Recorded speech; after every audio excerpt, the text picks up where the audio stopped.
How are we doing, guys? Moose here, episode 81 of our West Ham United career mode. It's going to be a big episode. We do get back into the Champions League in this episode, so that's fantastic. We're going to be taking on St. Etienne away. Obviously, we did host them at home and just mashed them 5-0, so that's going to be a fantastic, hopefully, return leg as we head away to France. We will have Ajax and Bayern Munich at home as we head them away in the first set of games. We'll have them at home later on, coming in the next few episodes, but we do have Burnley away at Turf Moor right now. Obviously, Burnley did come up.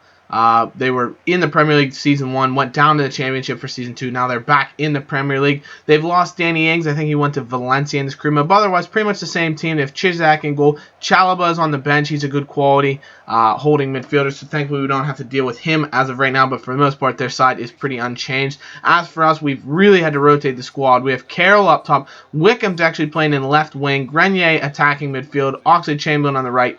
Noble and Rabiot in holding midfield. Obita, Reed, and Kulu and Jenkinson across the backline, and Burnt Leno in goal. And we've had to play players like Wickham at left wing just to give him a chance to showcase his ability and have Wickham and Carroll, but I didn't want to put them both up top. So I decided to play this a little bit safer formation away from home because I would like to pick up a solid victory here after struggling against Stoke City in our last game. And also we do have the big St. Etienne game coming up in just a couple of days. So we've had to rotate the squad. We have a lot of players tired, and we're also resting some players. So that's really come into play for us. That's why you see guys like Cresswell out. Cresswell has come back from his injury, so he'll be out for this game at the very least. We've lost, Downing. I think Downing, a couple of players. We've lost a few players. I think Downing might be okay, but I know we've lost Pastore, obviously, and a lot of players that could play an impact for the team here. Delph, I should say, that's who we lost. Fabian Delph is out as well. So a couple of big missings, but we're looking to keep the play up, but this is not going to help us here. Terrible giveaway by Obita. Eventually finds a way to slow down. That's a phenomenal save from Burnt Leno to keep the ball at the back of the net, and that does send us into stoppage time in the first half at 0-0. Leno does really well to stop the corner, and then we get into halftime 0-0. Wickham, though, with a chance here in the 53rd minute, and Connor Wickham, can he score? He's shown so much promise, everything leading up to the goal scoring. He strikes it, he's hit the post. Connor Wickham off the bar. He just can't seem to score. So many chances here. We float the ball back in, and somehow Chisak comes up with it, but into Adrian Rabiot. He finds Marky Noble. Noble is up to Clement Grenier. Finds Oxlade-Chamberlain on the wing. Lovely passing move, and it's a beautiful finish from the Ox into the back of the net. What a goal that is from the former Arsenal man. Lovely bit of passing. We just spread the ball across the field, moved Burnley from right to left, found the opening with Oxlade-Chamberlain, and that is a stunner of a strike. He actually hits it off the crossbar and the left post before going in the back of the net. My goodness, what a thunderbolt from the right midfielder. Beautiful goal from the England man, and just like that, we have the 1-0 lead that we've been looking for in the 56th minute. Great goal from Oxlade-Chamberlain, and we look to continue that here with Obita on the ball. He tries to pass it through, he gets around Arfield, and he's taken down by Dali. Terrible tackle, you have to say. The left back, Jordan Obita, the former Reading man, has won the tackle. Really nice bit of skill that he's shown, and persistence, to be honest, because his first attempt to get the ball through didn't work out. He says, you know what, I'm going to stick with it, get taken out, and it's a definite penalty. With that, Grenier steps up to take it. Little stutter step, and he smashes it in the back of the net. Great composure from the former Lyon midfielder, and it's in the back of the net. Our talisman Grenier, who's been playing very, very well as of late. He really struggled, to be honest, and I'd say the first month of the season, but he's come on strong of late, and he's doing really well, and he does get rewarded with a penalty there. Fantastic goal from Grenier. Perfect composure. Sends the keeper the wrong way, and it's in the back of the net for actually his first goal in the Premier League. Obviously, he scored in the in the Cup. He scored a couple in the Cup. He scored against Everton and what have you, but he's not been able to score in the Premier League as of yet till right now. But Wickham showing some lovely skill. Persistence, he goes down.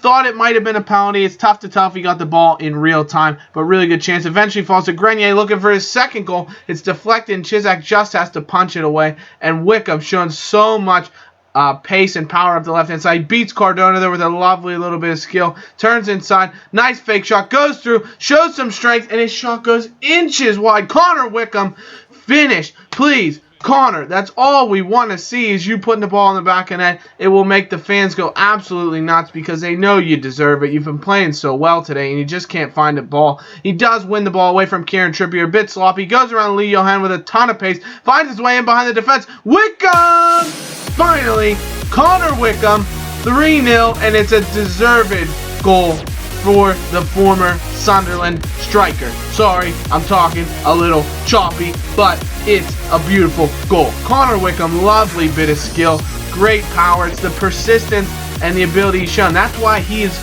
the top-rated striker we have at our club, because he does have that ability. He just hasn't been able to score. Dybala's the speedy kind of sneak through everybody and finish striker, whereas Wickham is just the sheer power, pace, and finishing type of striker that we really, really need. Carroll's shown that he's done really well in terms of positioning, but Wickham is the guy that, if he can turn things around, he could be our striker for the future. And it's a deserved victory. You can see how much we dominated possession and the shots and the stats on Burnley. And with that, Connor Wickham is my man of the match. Grenier was FIFA's man of the match. He does get 2 points in Moose's Mighty Hammer voting for me. 1 point goes to Jordan Abita, who won the penalty and I thought was really dangerous down the left-hand side. But my man of the match has to be Connor Wickham. He was phenomenal. You saw how many chances he created for himself as well as for others. And he really deserved that goal, and it makes me happy. But we see another injury as Rabiot sprains his ankle. He'll be out now for 3 weeks. So it's another injury to our central midfield that we've been picking up that's really going to cause an issue. So also, you know, we've picked up Pastore hurt, now Delph, now Rabiot, and now Clement Grenier's injured as well. He'll be out for 7 days. Minor injury with a pulled calf, but it means he's going to miss the Saint Etienne game, which is huge because we wanted his influence heading back to France and trying to pick apart that Saint Etienne defense that knows they have to be stingy because currently they're on 3 points. We're on 7 in the group. If we win, we're through to the next round. If Saint Etienne win, it really makes things quite interesting because we would have Ajax and Bayern the rest of the way. They would have Bayern and Ajax the rest of the way, but in reverse order. And it would mean a huge amount as to whether we would be able to go through, obviously. We're currently level with Bayern on 7 points. Bayern do have Ajax. That means they're probably going to win, as Ajax have yet to pick up a victory, and they're -9 on their goal difference. Whereas Saint Etienne do have 1 win. If they could get 1 here against us, it'll really throw a wrench into our plans of going through. They have a solid lineup. I think it's the same lineup they threw out to us last time. Obviously, starts with the Ruffier in goal. Perrin, Saul are solid in the center of defense. Graydell and Hamuma to cause problems on the wings. And Erdink is a very solid striker. So some guys we will have to contend with here in these matches. But we come out in our 4-3-3 that we've been using so well in the Champions League games. We have had to mix up with Grenier being out. We don't have any attacking midfielders available, so we've played a reverse 4-3-3 with a holding midfielder. Noble, Chiate, and Barber actually getting a run out here in the Champions League. So we'll see how that comes out because normally we have Grenier, Chiate, and Fabian Delph playing in midfield, with Delph and Chiate having a bit more of the defensive responsibilities and Grenier trying to link up with the attackers. So it'll be interesting to see. Obviously, Saint Etienne, bit of momentum behind them as they do have the home crowd. They come out with a lot of enthusiasm and fire, but Bernd Leno equal to the task so far. And Dybala should have scored there in the 28th minute. Looked like he would have, but it was deflected just wide from the corner. Tompkins with a chance from 12 yards. He puts it straight into the chest of Ruffier. Would have been a lovely half-volley goal, but he's not able to score. And this is the moment that changed everything. Marky Noble already on a yellow card that was a deserved yellow card early, but look at this. He barely clatters into the player, doesn't cause him to fall, doesn't cause really anything to happen, and the referee gives a second yellow card. Look at this challenge. Noble was the one playing the ball. He's just falling through. He barely touches Erdink. Erdink just scoots out of the way a little bit. If anything, it's maybe a foul, and that's even a maybe in my opinion, but he sends Noble off, and just like that, we are down to 10 men, and we're going to have to play on the back foot for the rest of the game. It's sickening. Hamuma into Erdink. Hamuma back with the ball, and you can just sense it coming. Clement on the ball. Back to Hamuma. Into Gradle. And he beats Bernd Leno. And just like that, 1-0 Saint Etienne. Unbelievable turn of events. It's going to always be hard to contend with 10 men against 11, especially when you're going to have to do it for a full 60 minutes.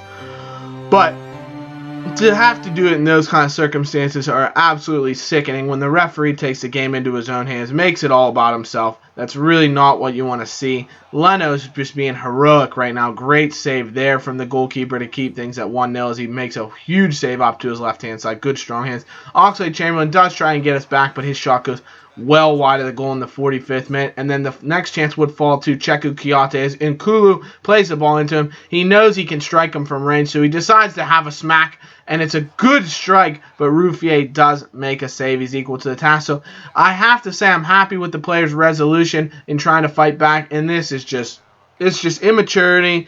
Barber's been so good for us. You know how much I've talked about how really strong I think he is and how big a part of our future he will be.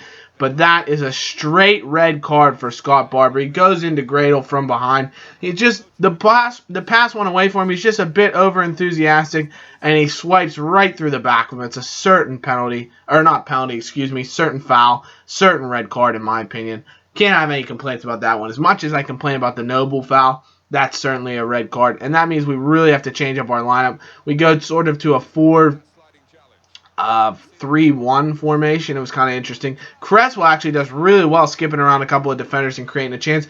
And into the 90th minute, when we went down to 9 men, I'll tell you what, St. Etienne, they kind of parked the bus, but we also did really, really well in defending against them, keeping them from creating any chances. And can we actually find an equalizer? Connor Wickham on the ball. Wickham's come on as a substitute. Can he provide a little bit more magic? 2 beautiful fake shots to skip around defender. Has a strike with his left foot. Ruffier makes a save. Wickham, great ability to stay on the ball. He's playing so well right now. Connor Wickham, he's full of confidence. Into Thiago, who's come on as a substitute. Strikes it. It's blocked. Can it float into the goal? Wickham trying to create havoc in front of Ruffier, but he's unable to. Thiago now with the corner to try and tie the game here. Just in the final dying moments, Wickham gets a head on it. It scoots over the top of the goal, and that would be all she wrote. The referee blows the full-time whistle, and we do lose 1-0 to St. Etienne. That means we're just 1 point ahead of them for the second qualifying place from the Champions League group stages, and it's going to make the second half of the group stages that much more interesting. So we do have, we're going to go over kind of how things are shaping out in Europe right now in the next episode. I have that planned out already, so we'll see that. For me, my man of the match in this game was Bernd Leno. He kept us in. He was unbelievable. He played a 9.8, even giving up a goal and losing. So fantastic from him. Cresswell does get 2 man of the match points and 1 point for Connor Wickham, who played really well coming on as a substitute. But that's going to be it for this episode, guys. I hope you have enjoyed it. Like I said, we will have kind of a roundup episode in the next one with a game as well. So I hope to see you then. Thanks for watching, guys. Be sure to leave a like, subscribe, comment, let me know what you think, and we'll see you in episode 82. Bye-bye.